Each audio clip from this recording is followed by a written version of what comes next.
शिव एक ऐसा नाम जिसका मतलब है श्रद्धा और रहस्य। यह नाम अपने आप में एक गूढ़ता और गहराई समेटे हुए है। वो हिंदू देवताओं में सिर्फ एक देवता नहीं है, वो एक शक्ति है जो हर जीवित और निर्जीव वस्तु में व्याप्त है। वो एक सिद्धांत है, एक विचार है और हमारे अस्तित्व का मूल है। शिव का अस्तित्व हर कण में है, हर सांस में है। शिव को समझने के लिए हमें उनकी मूर्ति से आगे देखना होगा। हमें उनके प्रतीकों के गहरे अर्थ को समझना होगा। शिव ही ब्रह्मांड है, वो सृष्टि और विनाश की शक्ति है। उनके प्रतीक हमें जीवन के गहरे रहस्यों की ओर इशारा करते हैं। वो सृष्टि और विनाश की शक्ति है। वो जीवन, मृत्यु और पुनर्जन्म के चक्र का प्रतिनिधित्व करते हैं। वो जीवन, मृत्यु और पुनर्जन्म के चक्र का प्रतिनिधित्व करते हैं। शिव को अक्सर कैलाश पर्वत पर रहने वाले एक योगी के रूप में दिखाया जाता है। शिव को अक्सर कैलाश पर्वत पर रहने वाले एक योगी के रूप में दिखाया जाता है, लेकिन वो नटराज भी है जिनका हर नृत्य ब्रह्मांड का निर्माण और विनाश करता है। लेकिन वो नटराज भी है जिनका हर नृत्य ब्रह्मांड का निर्माण और विनाश करता है। शिव को समझने का मूल यही द्वैत है। शिव को समझने का मूल यही द्वैत है। वो शांत ध्यान करने वाले भी हैं और भयंकर संहारक भी। वो शांत ध्यान करने वाले भी हैं और भयंकर संहारक भी। वो विपरीत दिखने वाली शक्तियों का रूप है जो असल में एक ही सिक्के के दो पहलू हैं। वो विपरीत दिखने वाली शक्तियों का रूप है जो असल में एक ही सिक्के के दो पहलू हैं। शिव के असली रूप को समझना खुद को खोजने की यात्रा है। शिव के असली रूप को समझना खुद को खोजने की यात्रा है। ये अपने अंदर विपरीत शक्तियों के खेल को समझना है। ये अपने अंदर विपरीत शक्तियों के खेल को समझना है। शिव की शिक्षाएं हमें मुक्ति का रास्ता दिखाती हैं। शिव की शिक्षाएं हमें मुक्ति का रास्ता दिखाती हैं। वो हमें अपने असली स्वरूप को समझने में मदद करती है। वो हमें अपने असली स्वरूप को समझने में मदद करती है। शिव की यात्रा हमारी आत्मा की यात्रा है। महादेव भगवान शिव का एक और नाम जो उनके सर्वोच्च स्थान को दर्शाता है।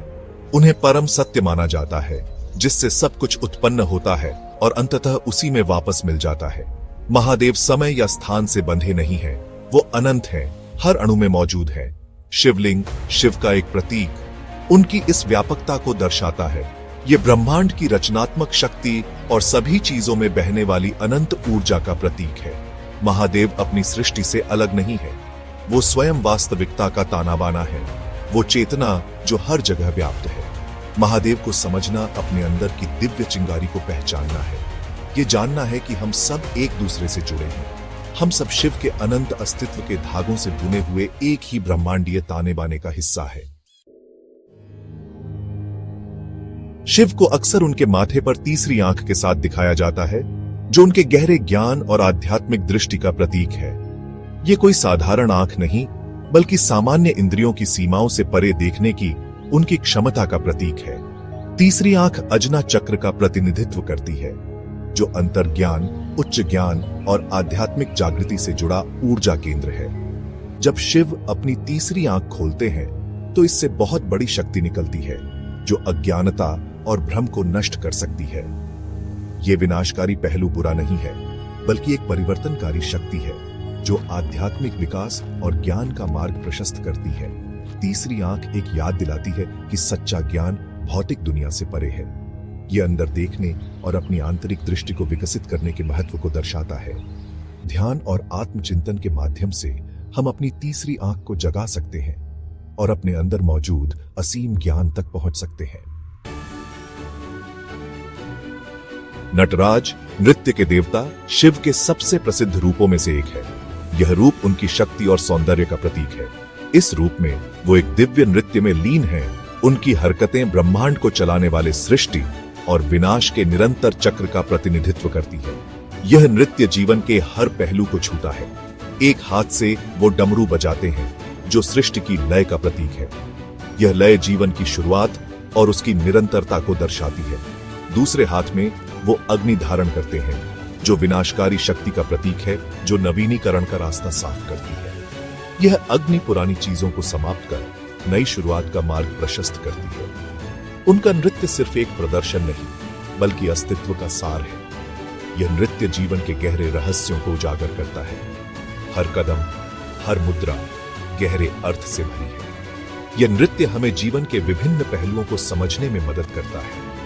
यह दर्शाता है कि जीवन एक निरंतर प्रवाह है, विपरीत शक्तियों का एक सामंजस्यपूर्ण खेल है।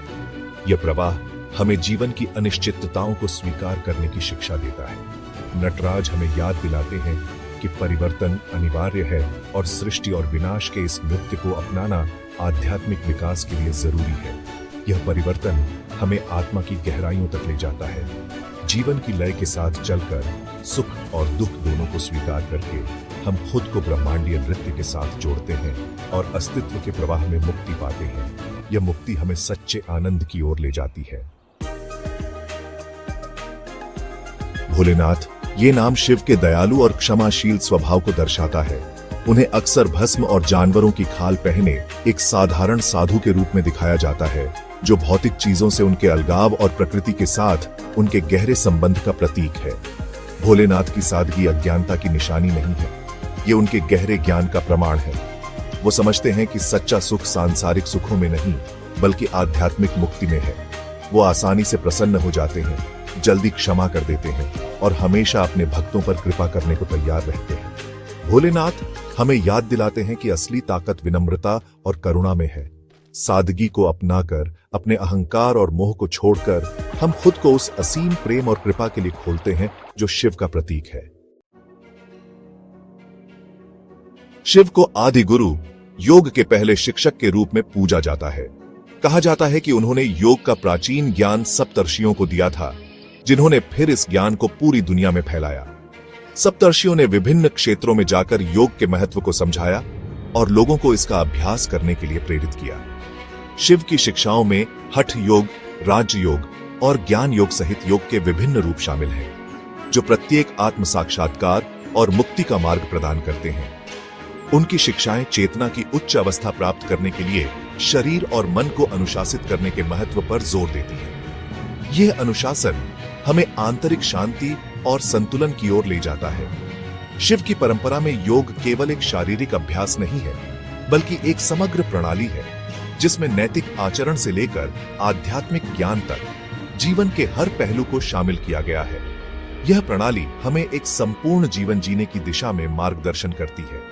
योग के अभ्यास के माध्यम से हम खुद को शांत कर सकते हैं, मन की निरंतर बकबक को शांत कर सकते हैं और उस दिव्य चेतना से जुड़ सकते हैं जो हम सभी के अंदर रहती है। आदि गुरु के रूप में शिव हमें आत्म खोज और आध्यात्मिक जागृति की इस परिवर्तनकारी यात्रा पर हमारा मार्गदर्शन करते हैं। उनकी शिक्षाएं हमें अपने भीतर की गहराइयों को समझने और एक उच्चतर सत्य की खोज करने के लिए प्रेरित करती हैं।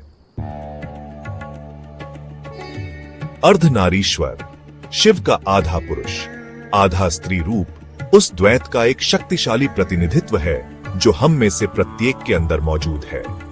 देवता के दाहिने हिस्से को शिव के रूप में दर्शाया गया है, जो पुरुषत्व, तर्क और सक्रिय सिद्धांत का प्रतिनिधित्व करता है।